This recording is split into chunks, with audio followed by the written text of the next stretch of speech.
Pandemi yang melanda bangsa dan negara ini sangat mempengaruhi berbagai sektor kehidupan.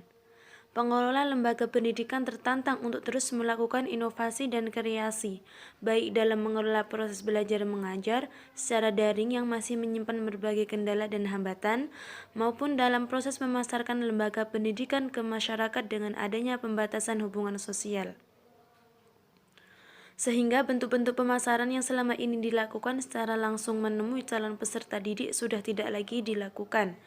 Sebagai solusi atas masalah tersebut adalah dengan cara mengemas informasi tentang lembaga pendidikan dengan sebaik dan semenarik mungkin, kemudian dipromosikan melalui media radio, televisi, dan khususnya media sosial.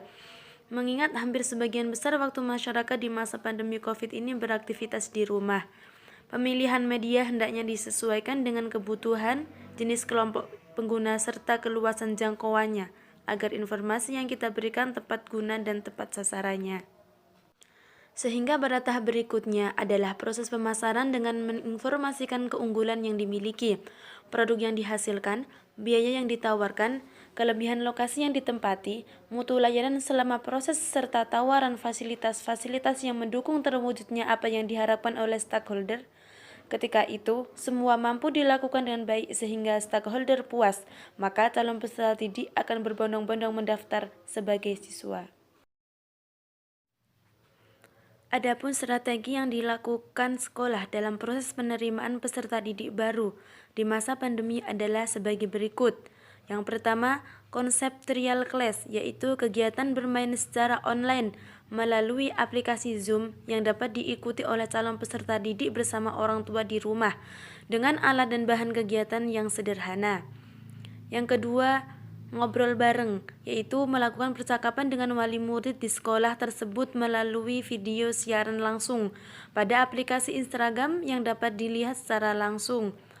Kemudian yang ketiga, main bareng atau mabar, yaitu kegiatan demonstrasi permainan sederhana dari guru yang langsung disiarkan melalui aplikasi Instagram. Kemudian yang keempat, video animasi pembelajaran yang disebarkan melalui media sosial, yaitu Instagram, Facebook, YouTube, dan lain-lain.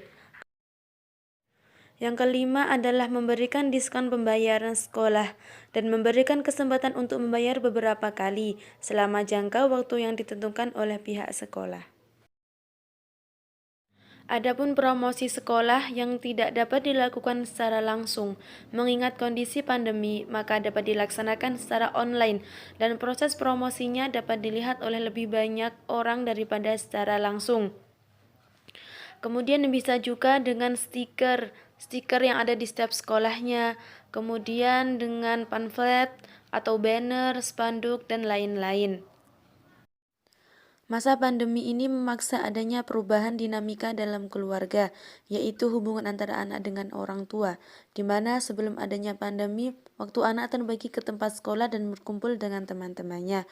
Akan tetapi, pada masa pandemi ini, hal tersebut tidak dapat dilakukan oleh anak karena kebijakan belajar di rumah secara daring, di mana tugas orang tua akan bertambah dengan semakin banyaknya waktu anak berada di rumah. Metode penelitian studi kasus dengan wawancara mendalam secara purposif kepada orang tua yang anaknya sekolah di rumah. Analisis dengan menyajikan data, mereduksi data, dan menarik kesimpulan. Hasil penelitian mendeskripsikan bahwa orang tua di masa pandemi sebagai pembimbing, pendidik, penjaga, pengembang, dan pengawas.